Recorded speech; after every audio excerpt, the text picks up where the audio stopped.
The Academy Awards, commonly referred to as the Oscars, is the yearly ceremony aimed at celebrating the film industry's best and brightest creators and their work. Regarded as entertainment's most prestigious award, receiving an Oscar or even a nomination is an achievement some work towards their entire career.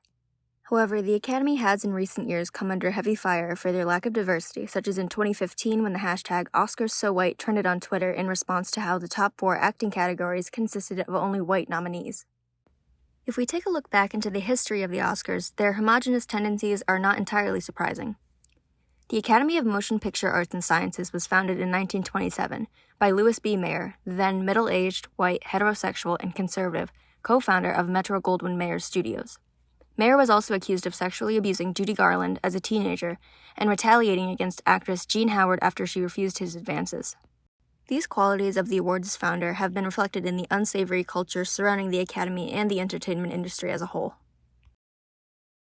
Although the first Oscar ceremony took place in 1929, it wasn't until Gone with the Wind's Hattie McDaniel became the first African-American to be nominated for and subsequently win an award when she was named Best Supporting Actress in 1940, with the second being Ethel Waters' nomination 10 years later.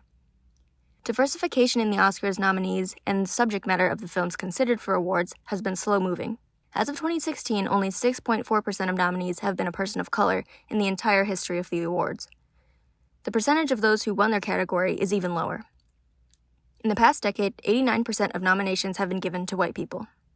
If we take another look at Gone with the Wind, while McDaniel's nomination and win were undeniably a milestone in Oscars history, the character she portrayed in the film was a mammy, a racist caricature. Come on!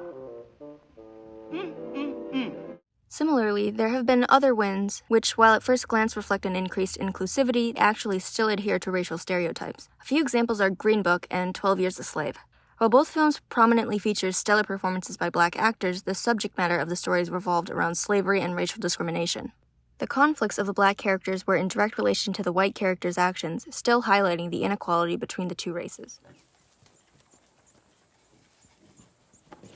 Run off. Run off, did you? Mr. Epps. You miserable wench. Where you been? I've been nowhere. Huh?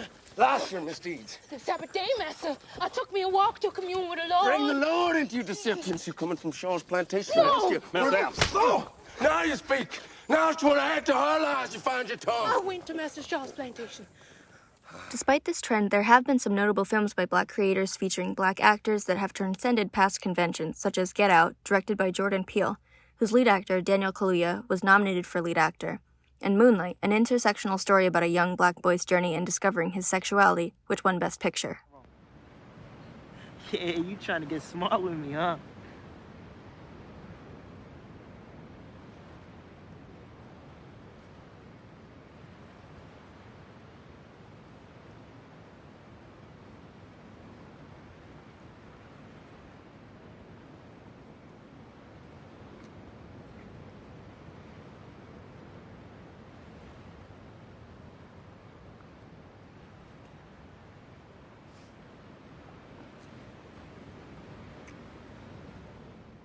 These two films consist of modernized, complex characters and exemplify that black stories can excel outside of retellings of slavery while not discounting that race is still an aspect of their experience. Evidently, the success of these films has not completely cleared the way for people and stories of color at the Oscars. The Farewell, directed by Lulu Wang in 2019 and starring Awkwafina, failed to garner an Academy nomination despite its transnational storyline, excellent acting performance, and overwhelmingly positive reception.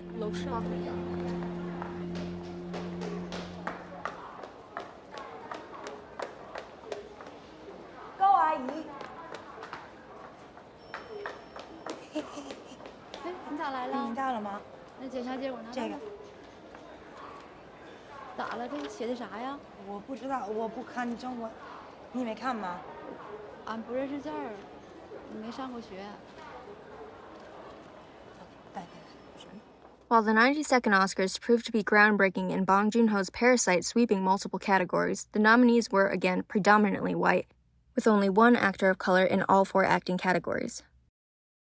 The Academy's lack of inclusion is not limited to race, and extends into gender and sexual orientation as well. The exclusion of female directors in the Best Director category has been highly criticized.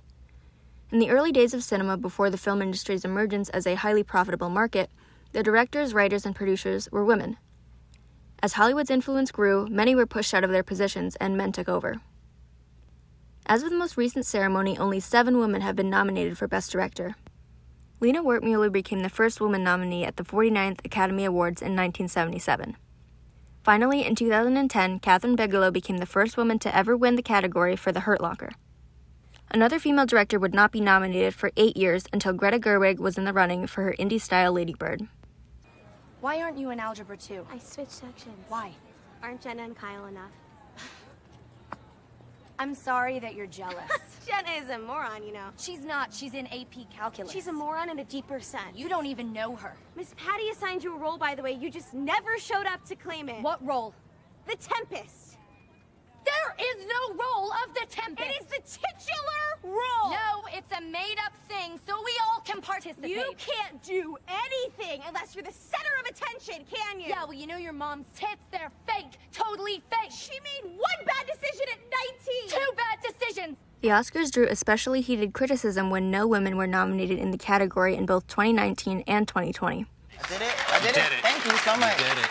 Congratulations to those men.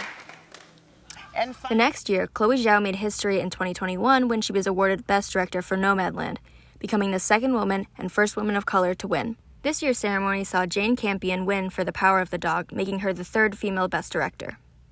The LGBTQ community has also been largely ignored by the Oscars.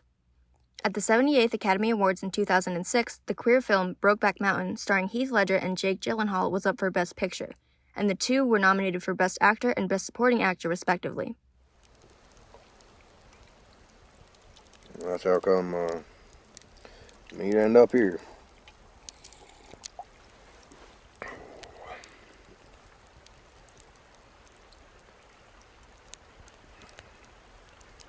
What? Man, that's more words than you spoke in the past 2 weeks.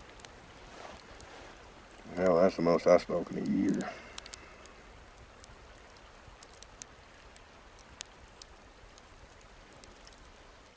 Although the film received 2 awards in other categories, Brokeback Mountain lost the coveted Best Picture to The Crash, leading to controversy and accusations of homophobia playing a part in the outcome. The Crash was considered the safer option to Brokeback Mountain because, while it dealt with racial and social issues, it was heterosexual. In 2016, the Academy again chose to go with the safer option when Carol, a beautifully crafted love story between 2 women, was nominated in every category except Best Director and Best Picture, despite it being an expected shoo-in amongst critics. I'm meeting some people at the Oak Room at 9. If you want to have dinner. If you change your mind, I think you'd like them.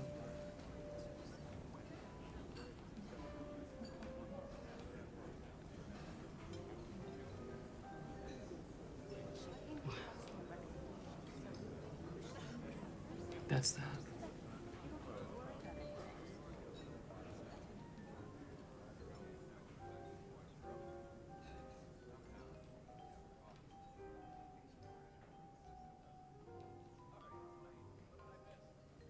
I love you. Only 2 films with prominent LGBTQ themes and/or characters have won Best Picture, those being Midnight Cowboy and Moonlight out of 94 Academy Awards. Queer cinema has seen more award recognition in other Oscar categories and other film awards. Recent examples are Rami Malek, who won Best Actor in a Leading Role for his portrayal of bisexual Freddie Mercury in Bohemian Rhapsody in 2019, or Rosamund Pike, who won a Golden Globe for Best Performance by an Actress in a Motion Picture, Musical, or Comedy for her portrayal of the lesbian character Marla Grayson in I Care a Lot in 2021. However, when it comes to Best Picture wins, people such as chief critic at Vanity Fair Richard Lawson ask, is gay stuff just a bridge too far? Only recently have we seen more concrete efforts be made towards better representation. In response to public pushback, beginning at the 96th Oscars in 2024, the Academy have implemented diversity requirements films will need to meet in order to qualify for a nomination. While these requirements are a step in the right direction, they are long overdue and are not especially demanding. In fact, many films that have been nominated in the past already satisfied the first requirement without making any changes.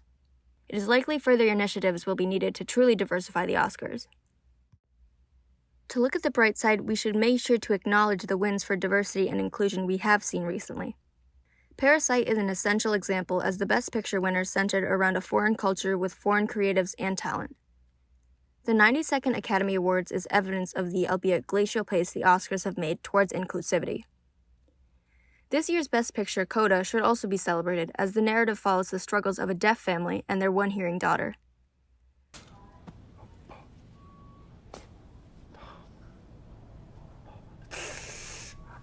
His, you know.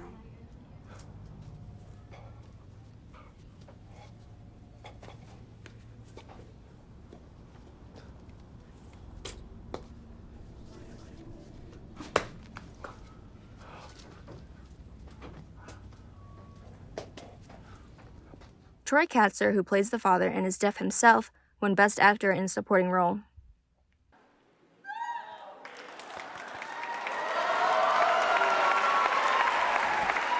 Troy Katzer.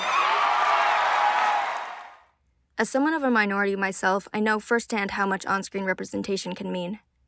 And although winning an Oscar is not the end-all be-all for a film, when a movie is featured by the Academy, it shows producers and those who have the power to make films happen that stories about something other than a young, able-bodied, heterosexual white person in a westernized setting are more than worth pursuing.